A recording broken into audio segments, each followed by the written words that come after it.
Welcome to vagabond learner YouTube channel. আজকে আমরা একটি মাইক্রোসফট ওয়ার্ড ডকুমেন্টকে কিভাবে পাসওয়ার্ড দিয়ে প্রোটেক্ট করতে পারি সেই স্টেপগুলি দেখে নেব।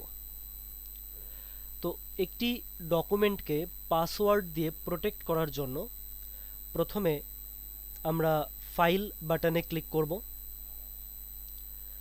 তারপরে ইনফো গ্রুপের মধ্যে এই প্রোটেক্ট ডকুমেন্ট এই টুলে ক্লিক করব।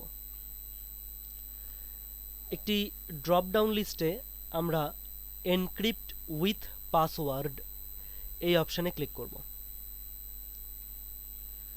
এনক্রিপ্ট ডকুমেন্টের ডায়ালগ বক্স এসেছে। এবার এখানে একটি পাসওয়ার্ড দেব।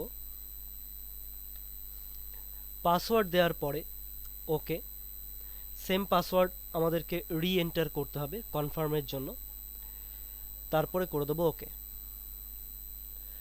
পাসওয়ার্ড দেওয়া হয়ে গেলে এই ফাইলটাকে আমরা সেভ করে দেব। আমি হয়তো আমার কম্পিউটারের ডেস্কটপ লোকেশনে ফাইলটাকে সেভ করলাম, কিছু একটা নাম দিলাম, হয়তো পাসওয়ার্ডই নাম দিলাম ফাইলটার। এরপরে সেভ বাটনে ক্লিক করলাম। নেক্সট টাইম যখন আমরা এই ফাইলটিকে ওপেন করব, আমার এখানে ডেস্কটপে কোথাও চলে এসেছে হয়তো পাসওয়ার্ড ফাইলটি। যখন আমরা ওপেন করব তখন প্রথমে আমাদের কাছে পাসওয়ার্ডটি চাইবে। সঠিক পাসওয়ার্ডটি এন্টার করে ওকে বাটনে ক্লিক করলেই আমাদের এই ফাইলটি আবার রিওপেন হয়ে যাবে।